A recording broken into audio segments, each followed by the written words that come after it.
राजा रुद्रसेन दानी व्यक्ति थे, लेकिन ये दान वो सिर्फ गरीब दुखियारों की मदद करने के लिए किया करते थे, ऐसा नहीं था। उनका असली मकसद था पुण्य अर्जन और दानवीर के रूप में उनका नाम चारों तरफ फैला देना।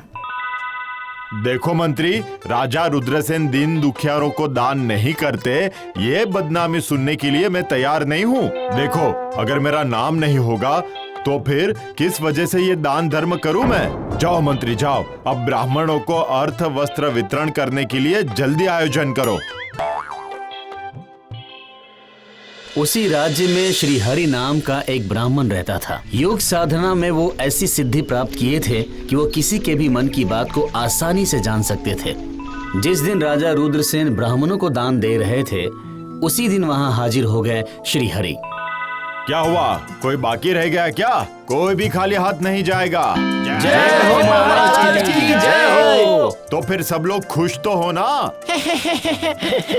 आप जैसा दानवीर इस दुनिया में कोई भी नहीं है महाराज। आपके दान धर्म का नाम हर देश में फैल चुका है महाराज, जिसकी सब जय जयकार करते हैं। लेकिन ये क्या, आपके हाथ खाली क्यों है ब्राह्मण? आपको दान सामग्री नहीं मिली क्या? आप चिंतित मत होइए महाराज, मैं दान ग्रहण करने नहीं आया हूँ। आपके दान धर्म के बारे में जो सुना है वो वास्तव में सच है कि नहीं, वही देखने आया था। ठीक है, तो फिर क्या देखा आपने? देखा कि दानवीर के रूप में आपने अच्छा नाम कमाया है महाराज, लेकिन जो दान सिर्फ नाम कमाने के लिए किया जाए उसमें कोई पुण्य नहीं मिलता। ये आप कैसी बातें कर रहे हैं ब्राह्मण? एक साधारण ब्राह्मण जिसकी खुद की कोई औकात नहीं है और चला है मुझे दान का महत्व समझाने। इसी वक्त आप मेरी सभा से निकल जाइए।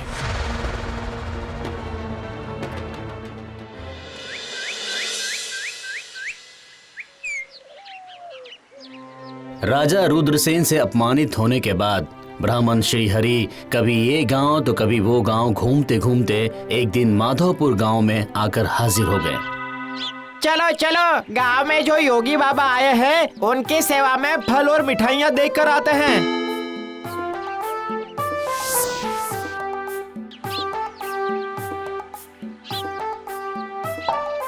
तुम्हारे प्यार और अतिथि भाव ने मुझे मुग्ध कर दिया है। आप यहाँ आए हैं इसलिए हम सब धन्य हो गए हैं बाबा।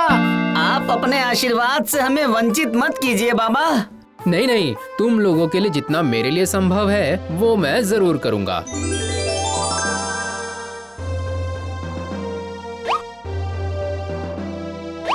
आखिर इस ताबीज से क्या होगा बाबा? ये धारण करने से शरीर और मन में सुख शांति कायम रहेगी। वाह वाह। लेकिन हमारे रामनाथ का क्या होगा? आप बस बैठे बैठे मिट्टी में लकीरें खींचते रहो। क्यों, आखिर क्या बात है? सुनिए, गांव में एक योगी ब्राह्मण आए हैं। उससे मुझे क्या? पहले पूरी बात तो सुनिए। बाबा हर किसी को तावीज दान कर रहे हैं और उस तावीज को पहनने से मन को शांति मिल रही है। सच में? सुनिए ना, आप उस योगी ब्राह्मण से मिलकर आइए ना, आपकी समस्या के बारे में बताइए ना उन्हें। तो फिर मैं अभी जाकर उनसे मिलता हूँ।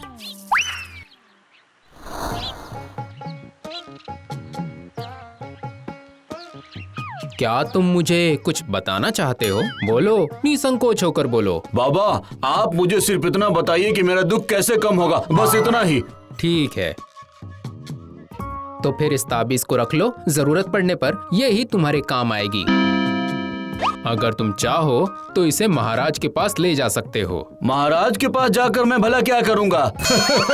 आखिर खामखा वो मुझसे मिलने क्यों आएंगे? नहीं, वो जरूर मिलेंगे। वो काफी दान धर्म करते हैं। उनसे जाकर कहो कि ब्राह्मण का दान किया हुआ इस ताबीज के बदले तुम्हें जो चाहिए वही देने के लिए। उसके बाद ही देखना क्या होता है। मैं जो मांगूंगा वही मिलेगा? फिर तो महाराज के पास जाना ही होगा। पहले महाराज, उसके बाद बाकी सारा काम।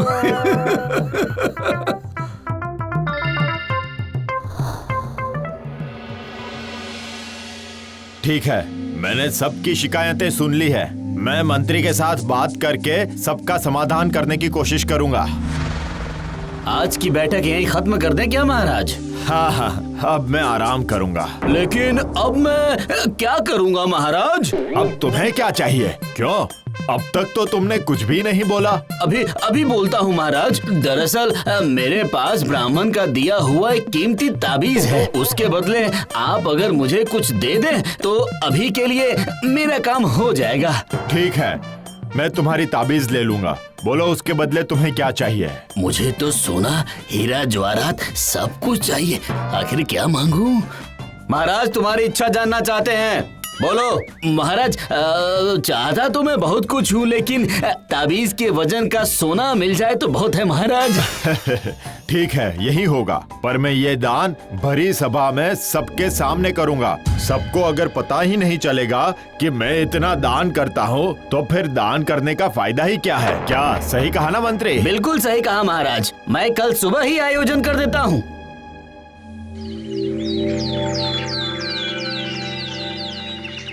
आज मैं बैठक की शुरुआत ही करूंगा दान करके। महाराज सारा इंतजाम कर दिया है मैंने, यहाँ खजांची भी तैयार है। ठीक है, तो फिर इस व्यक्ति को उसके ताबीज के वजन के हिसाब से सोना दे दिया जाए।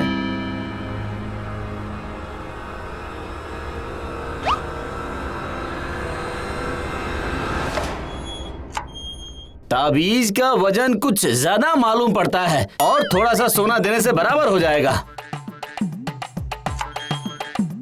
ये क्या लगता है? ये काफी नहीं है। इस बार भी तो ताबीज की तरफ कांटा भारी है।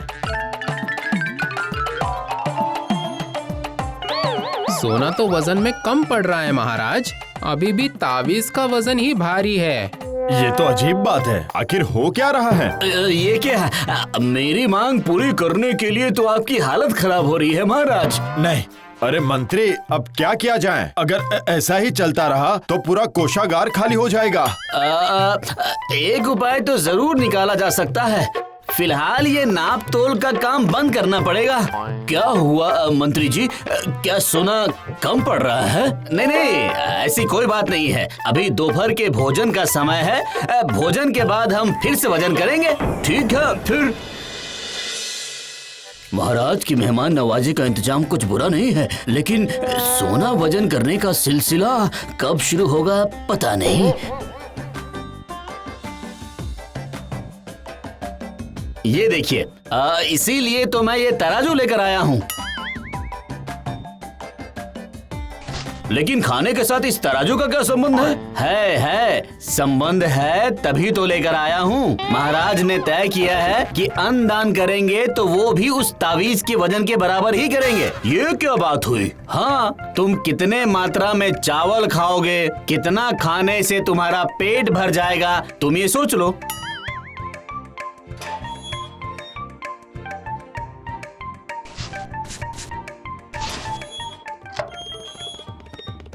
ये देखो, हो गया।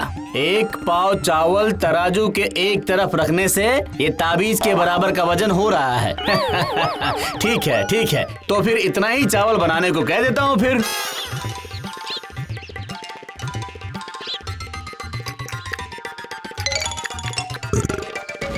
देख लिया महाराज, इस व्यक्ति ने 1 पाव चावल खाकर कैसे संतुष्टि से डकार ले रहा है। देख रहा हूँ मैं।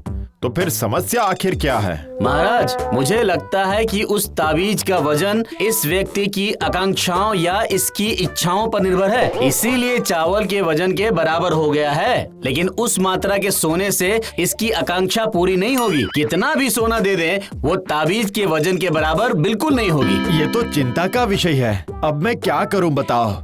इस व्यक्ति को तो मैं वादा कर चुका हूँ कि इसकी इच्छा अनुसार मैं दान करूंगा। वादे के मुताबिक अगर दान नहीं कर पाया तो मेरा नाम बहुत ही बदनाम हो जाएगा। प्रणाम महाराज।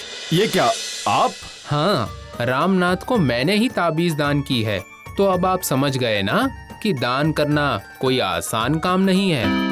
नहीं, मुझे अपनी गलती समझ में आ गई है। तो फिर अब क्या करने से मुक्ति मिलेगी मुझे, ये भी बता दीजिए आप।